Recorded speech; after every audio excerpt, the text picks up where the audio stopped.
Welcome to part 3 of this 5-part series, and today we'll be focused on femininity and masculinity.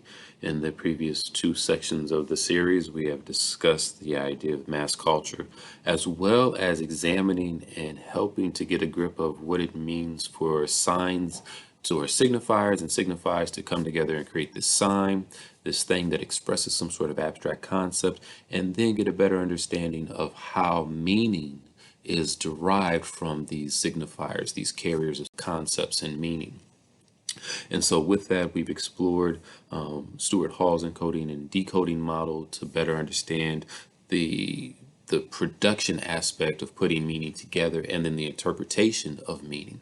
And beyond that, in the second part, we then explored hegemony and ideology to begin to examine how we as human beings understand power relationships with mass media and mass communication technologies in particular, the haves and the have-nots who have the ability to control and disseminate information, and with that capacity have the opportunity to some degree naturalize life for us, make certain ways of living, certain morals and values, good and bad, right and wrong, heroes and villains, seem natural and common sense to us through the communicated messages that we receive.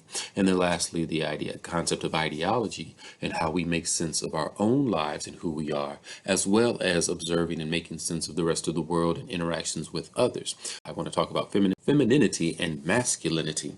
And in doing so, maybe explore how, again, going back to the concepts of coding, or excuse me, cultural codes and understanding meaning, how in the sense of identity, we begin to make sense of these signifiers and pick up on certain attributes of communicated messages to have particular meanings for us. So, before we get into the specifics in regards to examining and thinking about masculinity and femininity in particular, let's talk about gender overall. And if we look, some scholars suggest to us that gender is actually divided by 3 areas in which we look at the ideas of labor, power, and cathexis. And if we take those into consideration, we consider labor and we think, okay, is that suggesting to us then that if we look at men and women, men are better suited for certain careers and certain jobs than women are?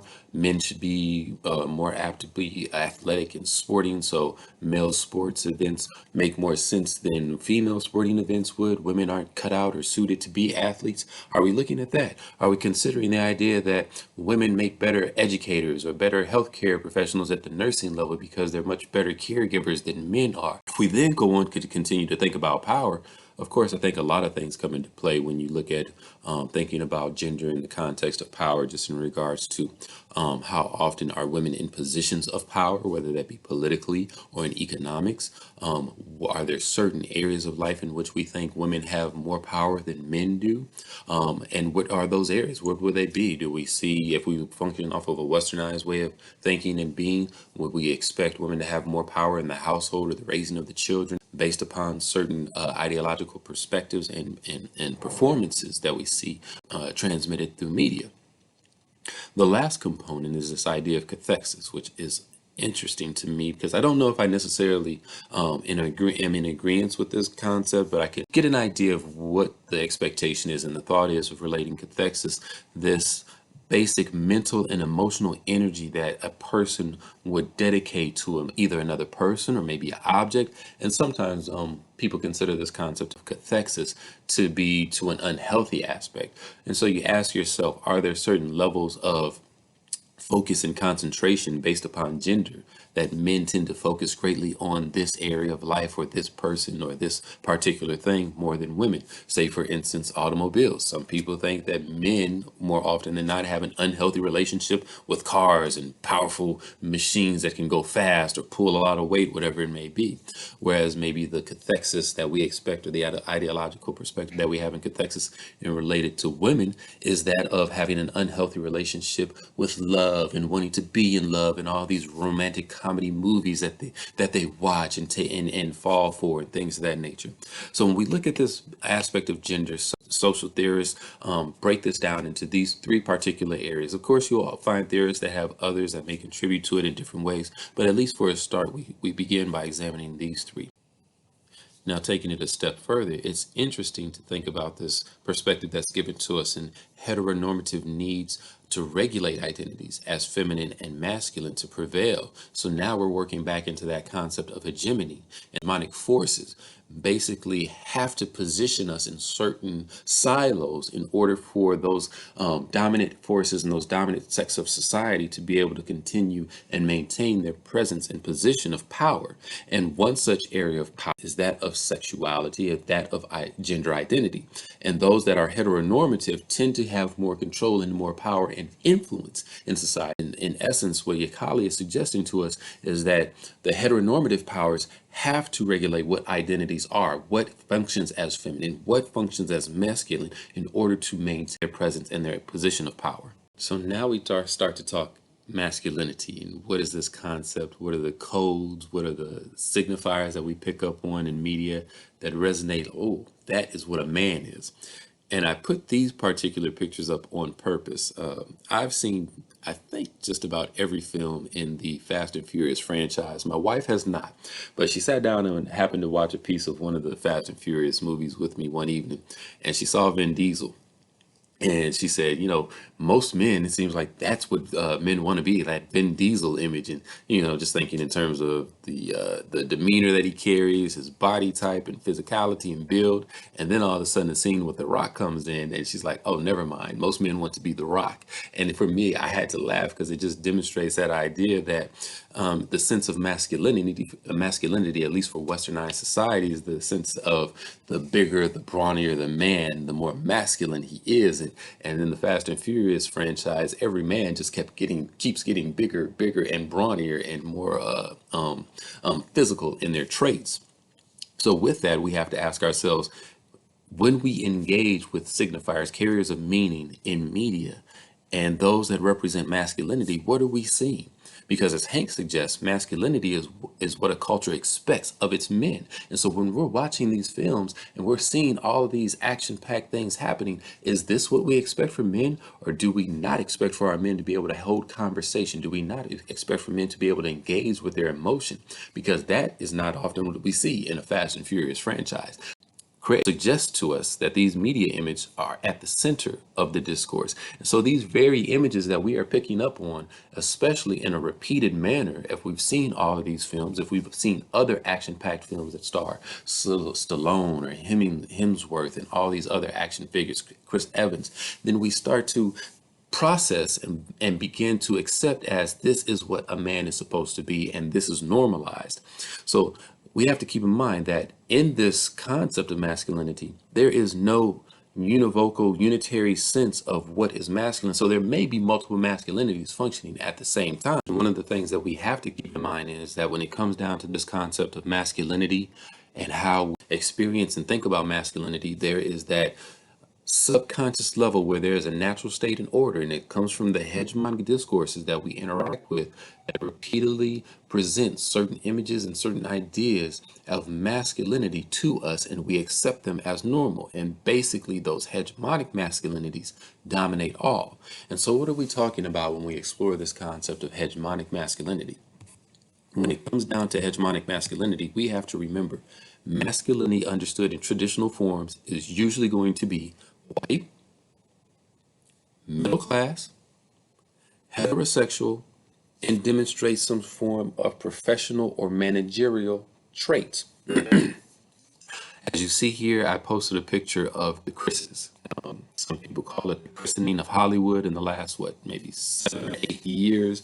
These particular actors have become very popular, starred in some of the largest film franchises of recent history, and have established themselves as very well-known and sought actors. But what you notice about them, and especially in them being very similar to one another, is that they have a very hegemonic, traditional hegemonic trait going for themselves.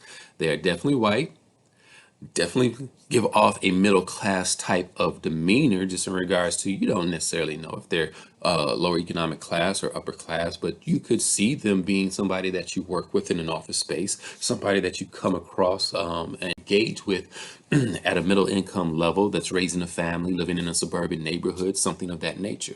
And as far as we know, they have a heterosexual look, whatever that may mean. They don't seem to be homosexual or flamboyant in the homosexual way that we often associate this makeup and thought perspective of homosexuality.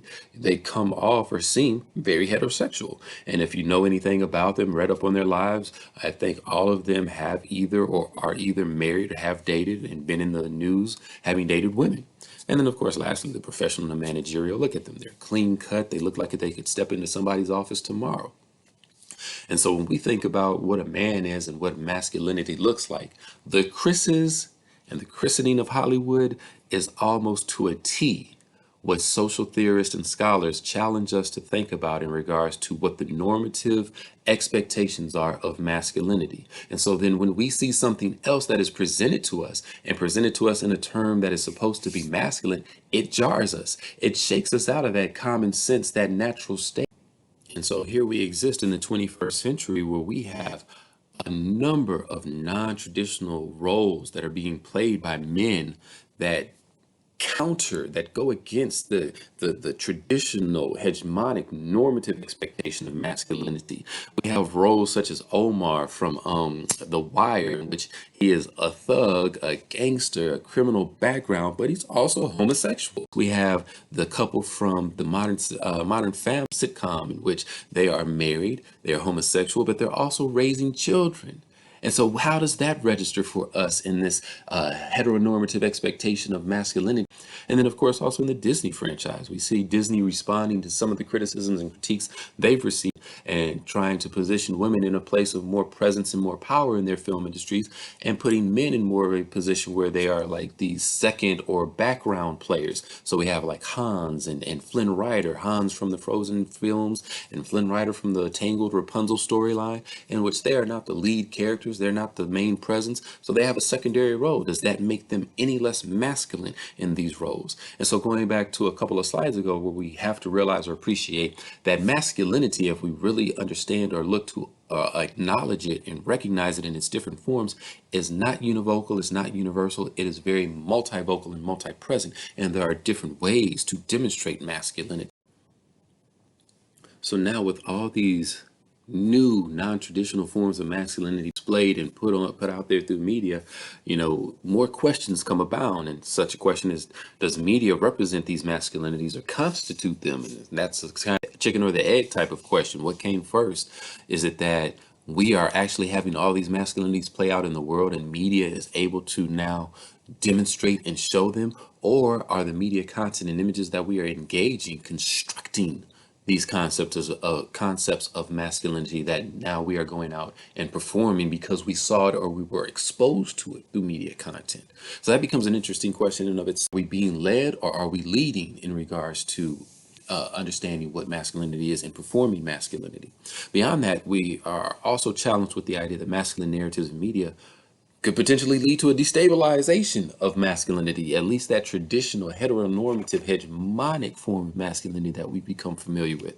They may allow male viewers to experience the feminine pleasure that deconstructs the dominant ideology of masculinity. And when you think about that, put in mind perhaps what they're suggesting to us is that once upon a time, the manly man was not known to worry about his looks or his nails and things of that nature. But here we move into the 20th and the 21st century further, and men are more prone to go out and get a pedicure and a manicure or have a facial done, things of that nature. When I look at something, think about a phrase of this nature, I think about what was the phrase? The metrosexual phrase. I haven't heard it as much recently, but coming into the early 2000s, moving into the 2010s, the phrase metrosexual is used often to display a man that likes to be well groomed and take care of himself, but at the same time he's heterosexual. So that is a way of exploring and thinking about, like, are we destabilizing the traditional dominant ideology of masculinity?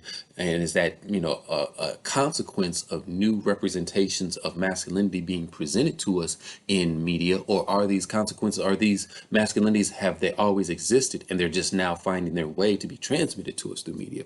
And then lastly, there are those that fear that there will be a crisis of masculinity, and basically taken out of the traditional roles of masculinity, men will be conflicted about what masculinity is.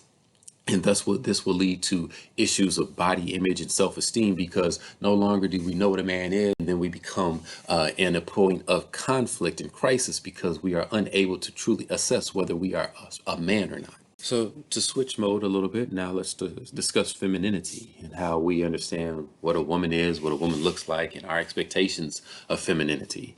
If we look at Butler, we understand gender through a complex of manipulated and manufactured codes. Here we come to that idea of codes again, in which, codes are basically culturally expressed and implicit.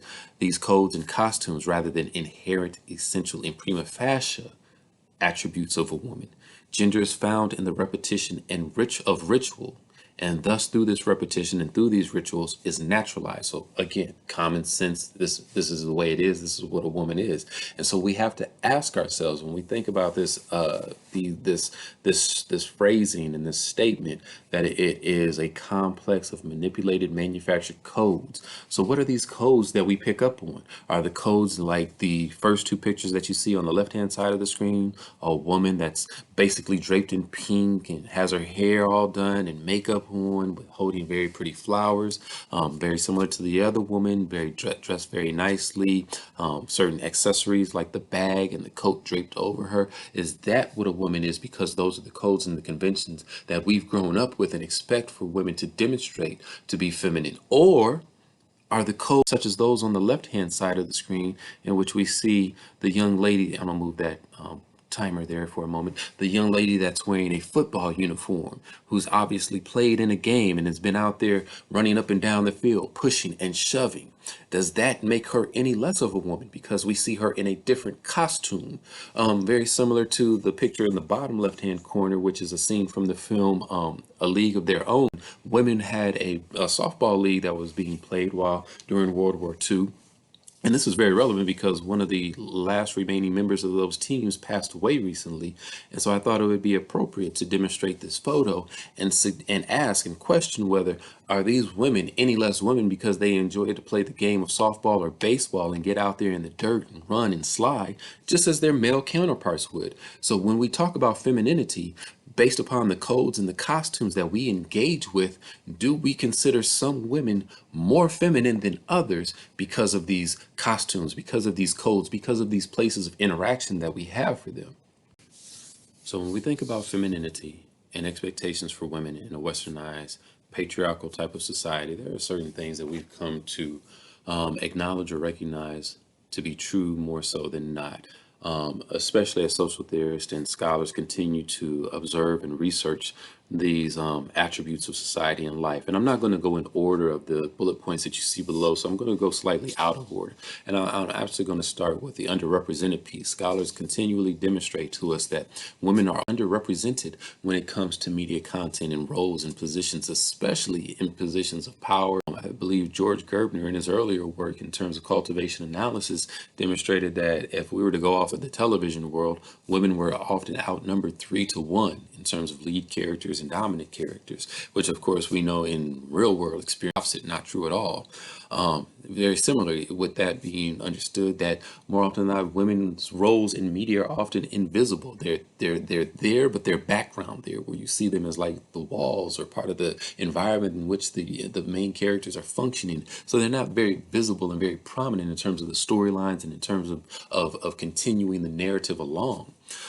More often than not, women are typically or have been typically associated with domestic issues and traditional media content and heteronormative building of narratives through media. And lastly, the areas in which I'm going to explore a little bit more in our next section of the series, the objectifying of the woman in certain ways, and especially objectifying to the sense of we sexualize women to be fetishized by men's expectations in the gaze of a man. So oftentimes when we see women performing certain activities or duties, it's from the lens of a male's perspective. Women in more often than not in these patriarchal Western representations of femininity are subservient to their male counterparts. They're usually the subordinate in these instances, and very rarely, if ever, in traditional perspectives, considered to be the dominant players. So Tuckman in the late 70s challenged us with this phrase called symbolic annihilation. When it comes to women, there is an omission, a trivialization, and a condemnation of women in mass media. Think about a conversation I had with a family member of mine once, an uncle, and he challenged me to think about, and I think we were actually even talking about women at the time in terms of having place and presence in certain forms of literature. And his question to me was, what better way to have a person think less of themselves or value themselves less as than not to actually include them into the story or to put them in positions in the story in which they don't have much value at all. And that then also can translate into real world experiences where if you don't see yourself, if you're put into positions where you're just comedic fodder, then you're going to see yourself potentially as less valuable in real world experiences. Now we've moved into the 21st century, and there's the potential for that resistance to hegemonic traditional normative values and the opportunity for some form of counterculture to take place. And we find that a lot of women are activating their femininity in new locations, in new spaces, online in particular.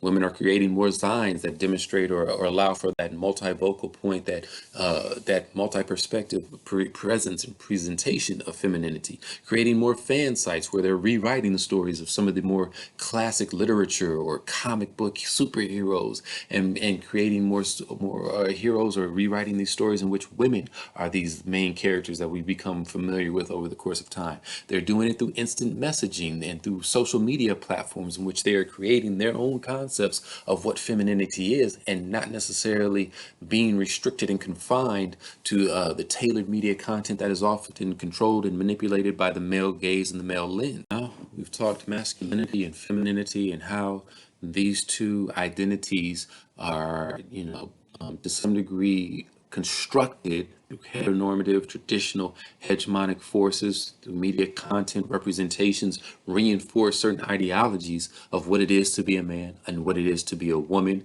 And then we, as an audience, as individuals and as a collective, go about our lives living through these expectations. So I challenge you now to think about, what are your own expectations for masculinity? If you are a man and you're watching this series and these presentations, as a man, how are you living out heteronormative? How are you living out hegemonic expectations of masculinity? Or are you resisting and challenging and creating new ways of understanding and demonstrating masculinity? And when you engage and interact with other representations of masculinity, are you caught off guard, or can you understand and appreciate them and acknowledge them? Likewise with femininity, are you living your life expecting to encounter women that perform in the way of femininity that you're used to seeing as demonstrated through media?